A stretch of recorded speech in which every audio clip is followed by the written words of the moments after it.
হাঁটতে বাইরে ছিলাম 7টার দিকে। এর আগে বিগত এই ডিসেম্বর মাসে থেকে ডিসেম্বর, ফেব্রুয়ারি, জুন, আগস্ট এই 4 মাসে এই কয় মাসে মানেনি ডিসেম্বর, ফেব্রুয়ারি, জুন, আগস্ট এই কয় মাস হয়, এই কয় মাসের ভিতরে 4টা চিঠি দিছে বেনামি।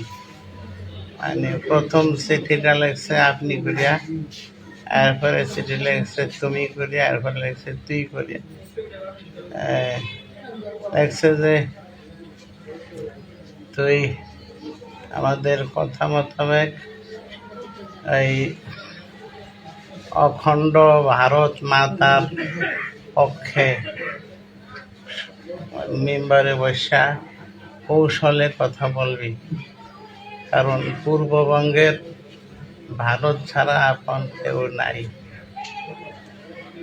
2 নম্বরে লেগছে ইস্কনের মহাপ্রভু চিন্ময় কৃষ্ণ মহাপ্রভুর জামিনের ব্যাপারে কৌশলে কথা বলবি, বলবি যে তাকে আটকে রাখা ঠিক হচ্ছে না।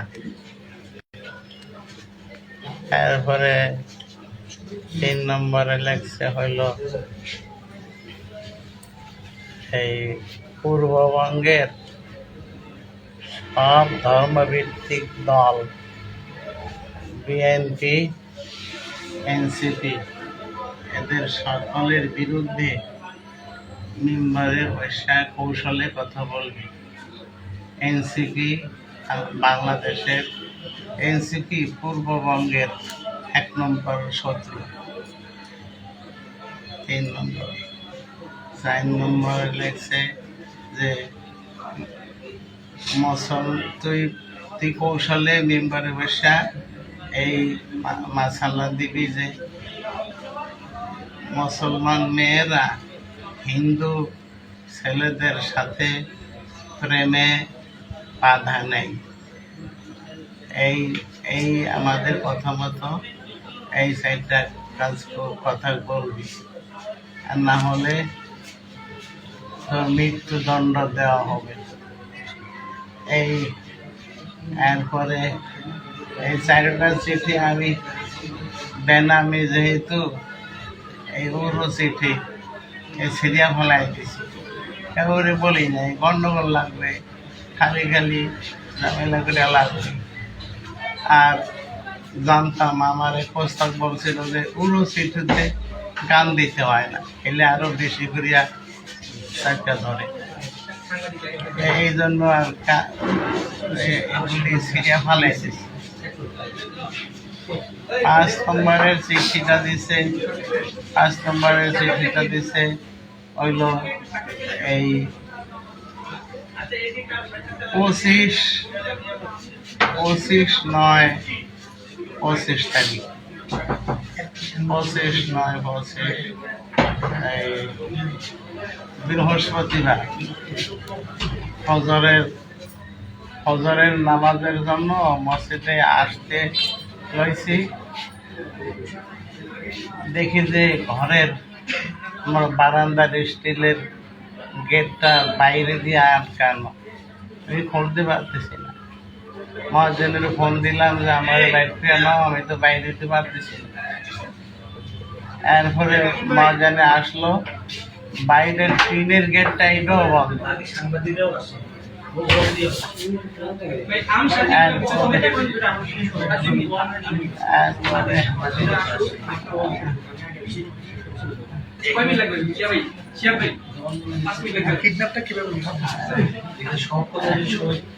এরপরে এই পঞ্চম চিঠিটা সেক্রেটারি, ক্যাশিয়ার আর আমার 3 জনের লক্ষ্য করিয়া লাগছে যে তোরা এগুলি ঠিকঠাক মতো আমাদের কথা মতো করবি, তোদের ক্ষতি বেড়ে এইভাবে এইভাবে বলতে বল, আর না হলে তোদের সবার মৃত্যুদণ্ড দেওয়া হবে এবং তোদের স্ত্রী মেয়ে এদের কাউরে খারাপ কথা লাগছে যে ইয়া থেকে দর্শন থেকে বাঁচাতে পারবি না। আর লাগছে যে এবার তোদের খতিবের ঘরে পেট্রোলের আগুন ধরবে। 6-7 মাস আগে আমার বারান্দায় আগুন লাগছিল, তো তখন মনে করছে শর্ট সার্কিট থেকে লাগবে, অনুমান করছিলাম যে শর্ট সার্কিট থেকেই। এইটার ভিতরে লাগছে এইবার পেট্রোলের আগুন। এখন সন্দেহ হয়েছে যে এই প্রথমটা তাহলে স্বাভাবিক আগুন ছিল না। এরপরে এই 21-10 তারিখ পরশু দিন, পরশু দিন মসজিদের উত্তর পাশের জানালা দিয়া আর একটা চিঠি এই সেক্রেটারি ক্যাশিয়ার লক্ষ্য করে, আর আমার লক্ষ্য করে লাগছে যে তোরা তোরা তোরা পুরুষ না, তোরা দুইজন খারাপ কথা লাগছে যে তোরা পুরুষ না, তোদের তোদের তোরা তোরা হিজড়া, তোরা হিজড়া লাগছে। আর কি জানি লাগছে যে তোরা কোনো তোদের ক্ষতি বেড়ে চাপ দিয়া এখনো রাজি করতে পারলি না, তাই তোরা এখন তোরা আবার লাগছে যে তোরা তাহলে চাপ দিছ কি না ও বলতে পারি না, তবে তোরা এখন আশঙ্কা মুক্ত বা ঝুঁকি মুক্ত কি লাগছে সেক্রেটারি ক্যাশিয়ারের। এরপর লাগছে তবে তোদের খতিব শেষ, তোদের খতিব শেষ। এরকম আরো বহু মৌলবাদীদেরকে এরকম ওই যে ওই চিঠিগুলি লাগছে লাগছে যে যদি কথা মানুষ তাহলে তোদের 3 জনকে 1 কোটি রুপি করে দেওয়া হবে। তোদের খতিব 6 মাস পর্যন্ত মেম্বারে বসা রেগুলার বলতে থাকলে 6 মাস পরে 1 কোটি রুপি করে এক একজনকে দেওয়া নিশ্চিত করা হবে। আর যদি অমান্য করস তাইলে মানে আমাকে 3 জনের মেয়ে স্ত্রী এদের ব্যাপারে খুব খারাপ কথা লাগছে যে এদেরকে আমাদের হাত থেকে বাঁচাইতে পারবি না, তোদের মৃত্যুদণ্ড দেওয়া হবে। এবং এমন কিছু কথা লাগছে এগুলি মুখে চোখ দিয়েও পড়া যায় না, এমন কথা লাগছে ভাষাই পড়াই যায় না, এমন খারাপ কথা লাগছে। এরপরে এই হলো 5ম চিঠি, এই 6ষ্ঠ চিঠিটা দিল এই 21 তারিখে পরশু দিন। এই লাগছে যে তোদের এই মতো তোদের আমাদের আমাদের কান্ট্রি দেখছে, আমাদের কান্ট্রি সব মৌলবাদীকে সাহায্য করে না। হ্যাঁ, আমরা সামান্য স্বার্থের বিনিময়ে তাদেরকে কোটি রুপি সাহায্য করে থাকি। এমন কত মৌলবাদী আমাদের অফার গ্রহণ করছে, তোদের এই ইমাম নামের কুকুরটা এই অফার গ্রহণ করলো না, তবে ওর জীবন দিয়ে মূল্য দিবে। এরপরে আরো কি কি লাগছে মনে নেই। এরপরে তো আমি কালকে 7টার দিকে হাঁটতে বাইরেছি আমাদের মাজুর খান ব্রিজ পার হইয়া, ওখানে আমার পরেই একটা অ্যাম্বুলেন্স এমনভাবে বাম দিকে চাপ দিয়া দাঁড়াইছে, আমি হাঁটতেছিলাম, সামনের দরজাটা খোলার সাথে সাথে এমনি একদম চাপিয়ে খেলাইছে, কোনো রাস্তাই নাই, এখানে ব্লক করে ফেলাইছে।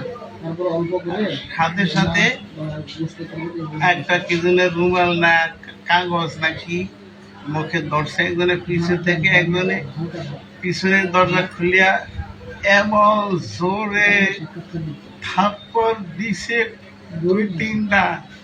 আমার এইখানে ব্রেন টিউমার অপারেশন হয়েছে এই ডাইন পাশে। এই অপারেশনের জায়গায় কান সহ কান বন্ধ হয়ে গেছে, কান দিয়ে কিছু শুনি না। আর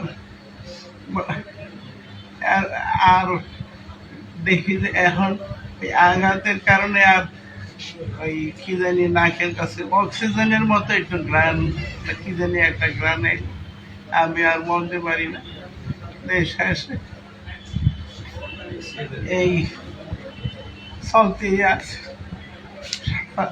কালকে সারাদিন চলছে। আমি যখন একটু ভিতর দিয়েই আমার চোখ বাঁধতে পারেছি কালো কাপড় দিয়ে, আমি একটু এই ডাইন ইয়ে দিয়ে উপরে তখন আবার প্রচণ্ড থাপ্পড় দিয়া নাকের কাছে কি দিই, আবার আমি আর কিছু বলতে পারি না। শেষে কয়েক ঘন্টা পর পরই এরকম করে, আমি শেষে আর চেষ্টা করি না, এই যে চেষ্টা করলে আমার মারে, আমি আর চেষ্টা করি না। এরপরে এর ভিতরে চলতে আছে, চেতনই নেই যে কই নেই, কি নেয়, কি করে আমার আমি জানি না। এরপরে এখানে আসার পরে এই গাড়িটা রাস্তায় কিনে দাঁড়া করে আমার গাড়ি থেকে ফালাইয়া এরপরে গাড়িটার আড়ালে লয়ে গেছে। তারপরে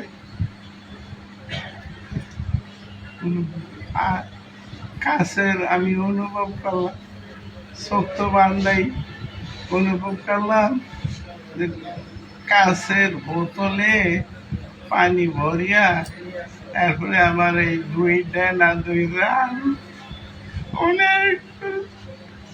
অনেকবার মারছে, আমার পেটে অনেক জোরে লাথি মারছে অনেক। তারপরে কুপুর করিয়া আমার কোমরের উপরে বাড়াইছে,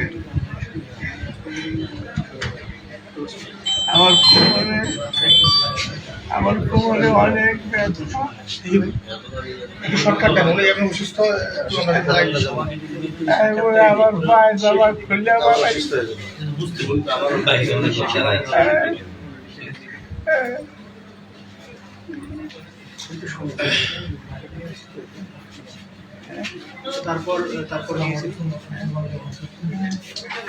এরপরে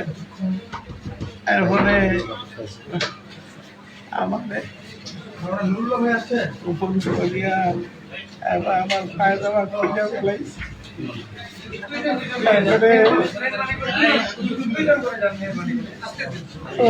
খারাপ ইয়া করছে আমার সাথে, বলা যায় না।